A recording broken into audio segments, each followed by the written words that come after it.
Too many thoughts on my mind, I can't sleep at night, so I just keep writing. I don't need no help, I don't need opinions, so don't waste my time then. I just been living. Bonjour et bienvenue à cette capsule qui traite des probabilités et des jeux équitables. Donc ici on dit que Megan veut créer un jeu de hasard avec de l'argent afin de s'amuser avec ses amis lors d'une soirée entre filles. Elle ne veut cependant pas créer de chicane et décide donc que son jeu doit être équitable. Donc en théorie, personne ne gagnera ni ne perdra de l'argent. Donc un jeu équitable, c'est qu'au long terme, si tu joues vraiment souvent et beaucoup de fois, ben tu vas sortir avec un profit nul. Tu n'auras pas perdu d'argent, tu n'en auras pas gagné non plus. Fait que ça, le principe d'un jeu équitable. Fait qu'en moyenne, si tu joues souvent, ben tu gagnes pas et tu perds pas d'argent. Elle n'a qu'un dé sous la main et voici les règles qu'elle décide d'instaurer. Si la personne lance un 1 ou un 6, elle gagne 4 $. Un 1 ou un 6 gagne 4 $. Si la personne lance un 2 ou un 5, elle doit payer 7 $. Si la personne lance un 3 ou un 4, elle gagne ou perd le même montant. Fait que, comme 1 et 6 à le même montant, c'est gagner 4 $, 2 et 5 paye 7 $, mais 3 et 4 c'est le même montant. Là. Fait que c'est soit qu'elle va gagner de quoi, soit qu'elle va payer de quoi. C'est ça qu'on va vouloir calculer. Aider Megan à trouver quel montant elle devrait associer à un lancer correspondant à un 3 ou à un 4 afin que son jeu soit équitable. Fait qu'on se souvient qu'un dé, ben, ça a 6 faces, puis chaque face a autant de probabilité de tomber dessus. Là. Fait que la probabilité de tomber sur un 1, ben, c'est 1 sur 6. La probabilité de tomber sur un 2, ben, c'est 1 sur 6 aussi. Fait qu'elles sont toutes équitables. Fait que là, ce qu'on pourrait dire, c'est que la probabilité de gagner 4 $, la prob de, on va dire, 4 $, ça correspond à la prob de tomber sur un 1 ou un 6. Fait que ça correspond à 1 sur 6 plus 1 sur 6, donc 1 tiers. Parce que dans le fond, la probe de tomber sur un 1, c'est 1 sur 6, la probe de tomber sur un 6, ben, c'est 1 sur 6. Là. Fait que ça, j'aurais peut-être pu écrire ça comme étant probe de 1 plus probe de 6 dans le fond. Là. Good. Fait que la probe de gagner 4 $, ben, c'est 1 tiers. C'est ça qui nous intéresse. Là. Ensuite de ça, la probe de perdre 7 $, fait que moins 7 $, ben, ça donne probe de tomber sur un 2 plus probe de tomber sur un 5.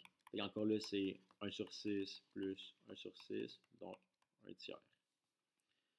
La probe de perdre 7 $, ben, c'est 1 tiers. Puis là, dans le fond, nous autres, ce qu'on veut savoir, c'est la probe de gagner ou perdre X $. Fait qu'on ne sait pas si c'est dans le positif ou dans le négatif. Ça va donner la probe d'avoir un 3 plus la probe d'avoir un 4. Fait qu'encore là, évidemment, ça va être 1 tiers. Puis là, dans le fond, pour que le jeu soit équitable, ce qu'on va faire, c'est qu'on va mettre ça égal 0 dans le fond. Fait que 0 égale. Fait que la probe de gagner 4 $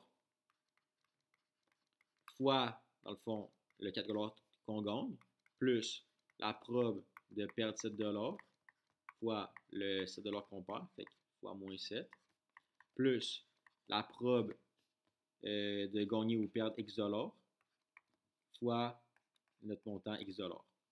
Puis là, en fond, probe de 4 $, tout ça, on les connaît. Là. Fait que probe de 4 $, c'est 1 tiers, probe de moins 7, ben, c'est 1 tiers aussi, puis probe de X $, c'est 1 tiers. Fait qu'on va tout changer ça pour les 1 tiers. Là. Fait que c'est 1 tiers fois 4 plus 1 tiers fois moins 7 plus 1 tiers